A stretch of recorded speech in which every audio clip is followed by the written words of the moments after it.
का बहुत बहुत स्वागत है। आज हम बात करेंगे क्लास 12th के केमिस्ट्री रसायन विज्ञान मोस्ट 5 टॉपिक के बारे में जो हर बार क्वेश्चन आते हैं आपके बोर्ड एग्जाम में। इस बार भी आएंगे। ये क्लास 12th के लिए रसायन विज्ञान का मैंने लिया है विद्या। मैं विद्या में इस चैनल पर विद्या के मोस्ट इंपॉर्टेंट क्वेश्चनों के बारे में बताया जाता है। अगर आप इस चैनल पर नए होंगे तो मेरे चैनल को जरूर सब्सक्राइब करिएगा। अगर ये आपको वीडियो से इन्फॉर्मेटिव कुछ मिलेगा, तब आपको इससे कुछ सीखने को मिलेगा, तभी करिएगा, लाइक करिएगा और कमेंट बॉक्स में अपना एक अच्छा सा कमेंट दीजिएगा कि आपको वीडियो कैसी लगी, हेल्पफुल लगी कि नहीं लगी। आप जरूर अपना राय जरूर कमेंट सेक्शन में दीजिएगा। तो चलिए हम स्टार्ट करते हैं। वो कौन से 5 टॉपिक है, मैं आपको हर बार हर एक वीडियो के माध्यम से 5-5 टॉपिक बताऊंगा जो आपको बोर्ड एग्जाम में पेपर देने से पहले पढ़ के जाना है और अपने बोर्ड के एग्जाम में अच्छा नंबर लाएंगे। ठीक है, तो चलिए स्टार्ट करते हैं। पहला टॉपिक ये है राउल्ट का वाष्प दाब नियम। या पूछेगा आपसे राउल्ट के नियम को परिभाषित कीजिए या राउल्ट के नियम को समझाइए। ये देखिए बहुत इंपॉर्टेंट है, कितना बार पूछा गया और इस बार में भी पूछा जाएगा, 2025 में भी पूछा जाएगा। ठीक है, तो ये जो क्वेश्चन है आपके लिए बहुत इंपॉर्टेंट है, तो इस टॉपिक को जरूर पढ़ के जाना है और आप इस टॉपिक को हम बताएंगे कैसे आपको तैयार करना है। ठीक है, तो इसको आपको विद्या में जहाँ कहीं भी दिया हो, राउल्ट का नियम या आपकी किताब में हो, तो उसे जल्दी से टिक मार के इसके नियम को पढ़ लीजिए। संक्षेप में पढ़िए, ज़्यादा पढ़ने की जरूरत नहीं और आपको जोड़ जोड़ के लिखना है। देखिए आप बोर्ड एग्जाम में जब जाते हैं तो पेपर देने बैठते हैं तो आप क्या जो चीज़ याद करके जाते हैं तो हूबहू वही चीज़ नहीं लिख पाते हैं। आपको बाद में एक चीज़ तो 1-2-3 लाइन लिखते हैं जो याद किए रहते हैं एकदम वही। उसके बाद क्या होता है कि आपको दिक्कत होने लगता है दूसरे लाइन के बाद, तो आप वहाँ पे क्या करते हैं, जोड़ जोड़ के लिखते हैं। तो क्यों ना हम पहले से ही वो जोड़ जोड़ के नियम क्यों ना सीखें, ताकि हम जोड़ जोड़ के अंत तक लिखें, ताकि अच्छा नंबर भी आ जाए और मेरा अच्छा नंबर भी गेन हो जाए। ठीक है, तो चलिए हम बताते हैं कैसे इसको याद करना है। अगर हमें राउल्ट के नियम को समझाना है या राउल्ट के नियम को डिफिनेशन लिखना है तो पहले हमको ये फार्मूला याद होना चाहिए, क्योंकि इसी फार्मूला से हम क्या करेंगे, डिफिनेशन को लिख पाएंगे। तो लिखा है P minus P S upon P equal to N1 plus N2 होता है। ठीक है, तो ये फार्मूला आपको याद रहेगा तभी आप डिफिनेशन लिख पाएंगे। हमेशा जब लिखेंगे राउल्ट का नियम को परिभाषित कीजिए। कभी कभी क्या होता है, उनकी सीमाएँ भी पूछ देता है कि सीमाएँ उनकी क्या है, तो वो भी लिखना पड़ता है। ठीक है, तो यहाँ पे आगे ठीक देखते होंगे, आपको लिखा है, दिखाई दे रहा होगा कि राउल्ट का पहले लिखने से पहले हम क्या करेंगे, जो राउल्ट का नियम कह रहा था आपके, राउल्ट के नियम के अनुसार, ऐसे पहले हेडिंग डाल दें, राउल्ट के नियम के अनुसार, उत्तर लिख देंगे राउल्ट के नियम के अनुसार। यदि किसी भी, यहाँ पे पी लिखा है ना, पी का मतलब क्या होता है, प्रेशर। प्रेशर मतलब क्या होता है, दाब। तो अब क्या करेंगे, कोई भी विलयन हो उस पर वाष्प दाब जो है वो अपेक्षिक अनमन विलेय पदार्थ के मोल प्रभाज के इक्वल होता है। ये जो मोल प्रभाज है ये क्या है, ये जो प्रेशर है इसके क्या है, इक्वल है। तो इसी तरह करके हमको याद करना है। जो क्या है ये किसी भी बिलियन, कोई बिलियन है, किसी भी बिलियन के वाष्प दाब अपेक्षिक, इसी के अपेक्षिक अनमन विलेय पदार्थ के मोल प्रभाज, जो ये मोल प्रभाज है इनके देखिए इक्वल है, मोल प्रभाज के बराबर होता है। तो यही क्या कहता है, राउल्ट का नियम कहलाता है। ठीक है, तो जहाँ आप क्या, अब जहाँ का मतलब होता है जहाँ P क्या है, PS क्या है, P क्या है, N1 क्या है, N2 ये सब क्या है, इसको डिफिनेशन आपको इसको बताना रहता है कि ये क्या क्या है। तो P और PS क्या है, ये जो P जो है ये विलायक है और PS क्या है, विलयन है। और यहाँ पे N1 और N2 क्या है, ये विलेय है और ये विलायक है। ठीक है, विलेय के ग्राम अणुओं में संख्या है, ऐसे भी लिख देंगे तो हो जाएगा, नहीं लिखें तो कोई बात नहीं। उसके बाद सीमाएं पूछ देता है, राउल्ट के नियम को सीमाएं लिखिए। तो सीमाएं में हमेशा याद रखिए, राउल्ट का जो नियम का सीमाएं ऐसे सीमाएं में से हेडिंग डालिएगा, सीमाएं ऐसे लिख दीजिएगा। उसके बाद ऐसे करके एरो दे के पहला टॉपिक लिखिएगा, पहला का नियम, राउल्ट का जो नियम होता है, इसलिए राउल्ट का जो नियम है तनु विलयनों पर लागू होता है। ठीक है, तनु विलयनों पर लागू होता है। तो ये तनु विलयन जानते हैं, तनु किसी लड़की का नाम होता है, तनु, तब ऐसे भी याद कर सकते हैं, किसी लड़के तनु विलयनों पर क्या, तनु लड़कियों पे राउल्ट का नियम लागू होता है, ऐसे भी याद कर सकते हैं। ठीक है, और शांत विलयन राउल्ट के नियमों विचलन से प्रदर्शित करते हैं। ठीक है, और ये जो विद्युत अपघट्य है उस पर राउल्ट का नियम नहीं लगता है। ठीक है, वैद्युत अपघट्य विलयनों पर हमेशा याद रखेंगे, ये इंपॉर्टेंट है। वैद्युत अपघट्य जो है इसमें क्या होता है, राउल्ट का नियम नहीं लगता है। जो पदार्थ विलयनों में संगुणित हो जाएंगे, जो पदार्थ संगुणित हो जाते हैं उन पे भी राउल्ट का नियम नहीं लगता है।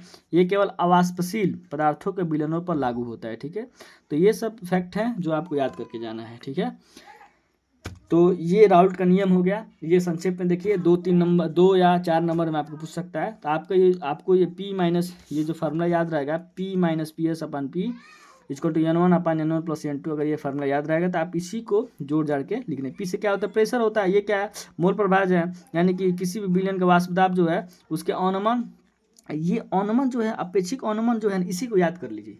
जैसे ये साइंस नेम है, साइंस का एक डिफिनेशन देते वक्त ये सब क्या है, भाषा है, तो ये सब भाषा को समझना जरूरी है। देखिए आपको केमिस्ट्री सीखना है ना, तो केमिस्ट्री का जो लैंग्वेज है वो समझ जाइए।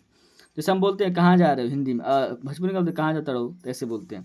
तो उसी तरह हमको केमिस्ट्री के लैंग्वेजों को समझना है, और समझ जाएंगे तो आप आसानी से क्या कर पाएंगे, आसानी से डिफिनेशन लिख लेंगे और अच्छा नंबर भी पा लेंगे। तो चलिए अब दूसरा टॉपिक बताते हैं कितना इंपॉर्टेंट। ये राउट का नियम बहुत इंपॉर्टेंट है, इतना जान लीजिए, आपके एग्जाम में जरूर आएगा।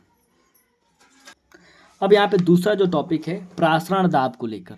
प्रासरण दाब को हमेशा एग्जाम में पूछा जाता है, प्रासरण दाब को परिभाषित कीजिए।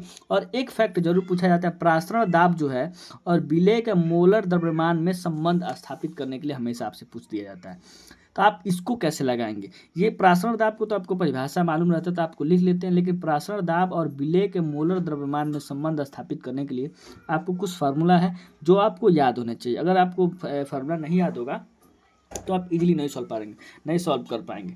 आपको देखिए, आपको पहले प्रासरण दाब को परिभाषा याद करने की कोशिश करेंगे, पहले फार्मूला क्या बोलते हैं डिफिनेशन याद करने की कोशिश करेंगे। तो इसमें देखिए जब भी प्रासरण दाब कहेगा तो आप जान जाइए आधा कोई झिल्ली है। आधा झिल्ली को केमिस्ट्री में कैसे बोला जाता है, अर्धपारगम्य झिल्ली, ठीक है। आधा झिल्ली जब भी प्रासरण दाब कहेगा तो आप जान जाइए इसका डिफिनेशन लिखते समय पहले लिखना है अर्धपारगम्य कोई झिल्ली है, उससे निम्न सांद्रता के बिलियन में जो विलायक होते हैं, मैंने बिलियन के जो विलायक हैं वो अणु जो हैं उच्च सांद्रता वाले बिलियन की ओर प्रवाह हो रहे हैं, ठीक है।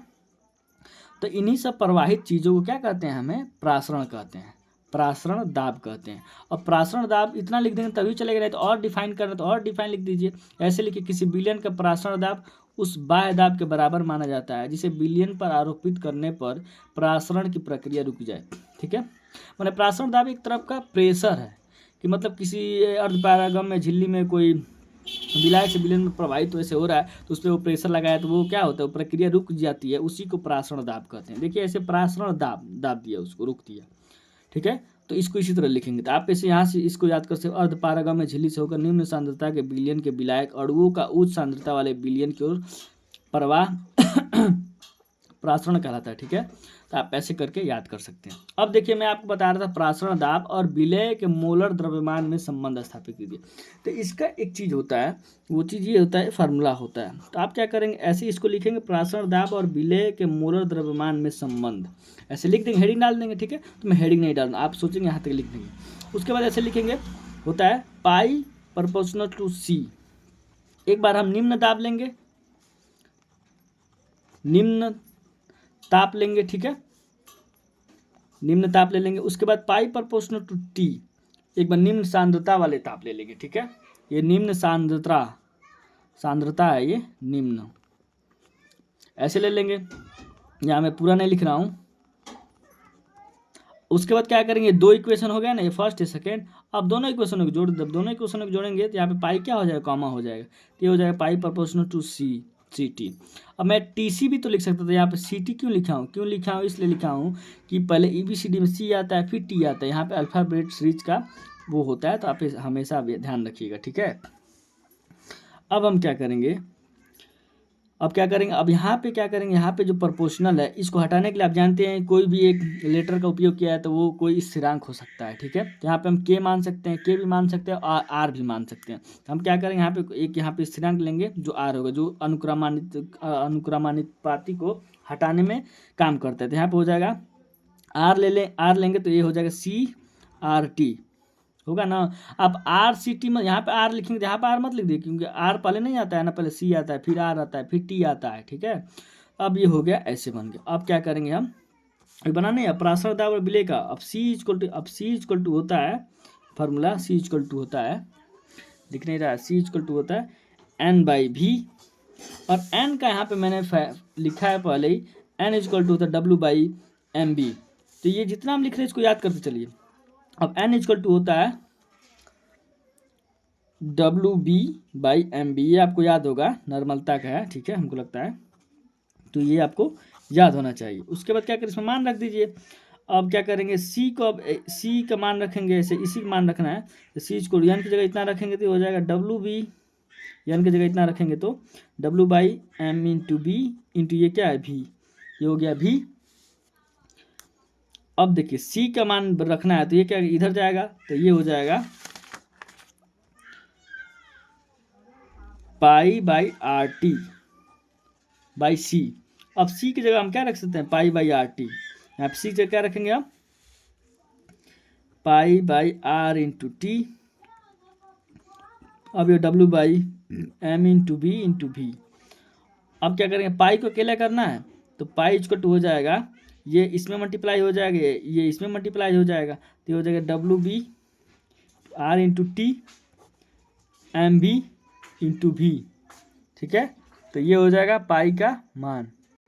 तो यही है प्रासरण दाब और विलेय क्या बोल रहे हैं, प्रासरण दाब और विलेय के मूल द्रव्यमान में संबंध करने के लिए तो आपको लाना है क्या, pi equal to W B into R T by M B into B, जैसे कि यहाँ पे दिया गया है, आप देख सकते हैं यहाँ पे दिया पाई पर स्थिर ताप पर, फिर ये टी लेंगे जो स्थिर सांद्रण पे रहेगा। ठीक है, उसके बाद उपरोक्त दोनों समीकरणों को जोड़ देंगे तो ये हो जाएगा सी टी हो जाएगा। फिर यहाँ पे कोई स्थिरांक ले, जो यहाँ पे आर लिया आप के भी ले सकते हैं, तो ये हो जाएगा pi equal to C R T. ठीक है, अब equal to C equal to क्या होता है, एन अपान भी होता है, फिर एन का मान होता है W B by M B, और जो हम आपको दिखाएं बताएं उसके बाद मान रखेंगे, और पाई इक्वल टू आपको कैलकुलेशन करके दिखाएं। यहाँ पे पाई इक्वल टू डायरेक्ट लिखा है, आपको समझने में दिक्कत होगा इसलिए मैंने यहाँ पे एक्सप्लेन करके अच्छे से आपको दिखाया है कि ऐसे कैलकुलेशन होगा। तो ये आपको पढ़ के जाना है, एक बार इसको आप स्क्रीनशॉट ले सकते हैं, जहाँ कहीं भी हो आपका टॉपिक, इस टॉपिक को जरूर तैयार कर लीजिए। ठीक है, अब हम तीसरा टॉपिक देखते हैं। ये जो तीसरा टॉपिक है विशिष्ट चालकता, चालकता जो है इससे रिलेटेड हर साल सवाल आपके आते हैं और आपसे यही डिफिनेशन आपको लिखने के लिए कहा जाता है बोर्ड एग्जाम में। तो ये कहीं भी टॉपिक को देखिए कितना बड़ा है, जो विशिष्ट चालकता होता है तो इसको आप क्या करेंगे, इसको जरूर पढ़ के जाएंगे। ठीक है, तो विशिष्ट चालकता से क्या तात्पर्य है, इसका मात्रक क्या है, तो ये सारी चीज़ आपको 2 नंबर में पूछी जाएंगी, इसको जरूर पढ़ के जाइए। देखिए इसको आपको फार्मूला होता है काप्पा इक्वल टू 1/ρ होता है। ठीक है, तो इसी से आप रिलेटेड, इसका क्या मात्रक होता है 1/ρ में है तो क्या ओम मात्रक, ओम इनवर्स सेंटीमीटर इनवर्स होता है, यानी कि ओम इनवर्स के यहाँ पर लोगो भी दिया गया है, इसका प्रतीक ओम इनवर्स सेंटीमीटर इनवर्स या सेंटीमीटर इनवर्स है, ऐसे भी हो सकता है। ठीक है, और तो आप इसको कैसे याद करेंगे, इसी फॉर्मूले से आपको लिखना चाहिए डिफिनेशन मेरे ख्याल से। यहाँ पे व्युत्क्रमान ये कैसे लिखा गया है, तो व्युत्क्रमानुपाती में लिखा गया। व्युत्क्रमानुपाती का मतलब ये होता है कि उल्टा में किसी चालक के विशिष्ट प्रतिरोध के व्युत्क्रमानुपाती को उस चालक की विशिष्ट चालकता या केवल चालकता कहते हैं। इसे ग्रीक अक्षर कापा से निरूपित किया जाता है। ठीक है, तो आप इसको याद कर, हमें लगता है आपको याद होगा, नहीं याद हो तो बताइए कमेंट सेक्शन में।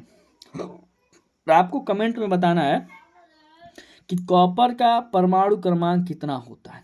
ठीक है, और जब कॉपर का यह बताइए कॉपर का परमाणु क्रमांक कितना होता है, और सबसे जो अधिक क्रियाशील तत्व हैं, सबसे ज़्यादा क्रियाशील तत्व कौन सा है उसका नाम बताइए, कमेंट में जरूर बताइए, देखते हैं कितने लोग बताते हैं। चलिए अब चौथा टॉपिक देखते हैं। अब कुलराउस का जो नियम है हर साल आता है, इस बार भी आएगा, क्योंकि ये रिपीटेड क्वेश्चन है, ये इंपॉर्टेंट क्वेश्चन है, ये हमेशा पढ़ना चाहिए, इसलिए क्या होता है बोर्ड एग्जाम में हमेशा पूछा जाता है। ठीक है, किसी ना किसी सेट में आएगा, आपके सेट में भी आ सकता है, आप इसको जरूर तैयार करके जाएंगे। 2 नंबर का है, आपको 2 नंबर में कैसे लिखना है, 2 नंबर में कैसे आएगा तो कैसे लिखेंगे, तो चलिए स्टार्ट करें। पहले आपका कोई भी नियम लिखिए तो आप ऐसे कुलराउस के नियम के अनुसार ऐसे लिखिए।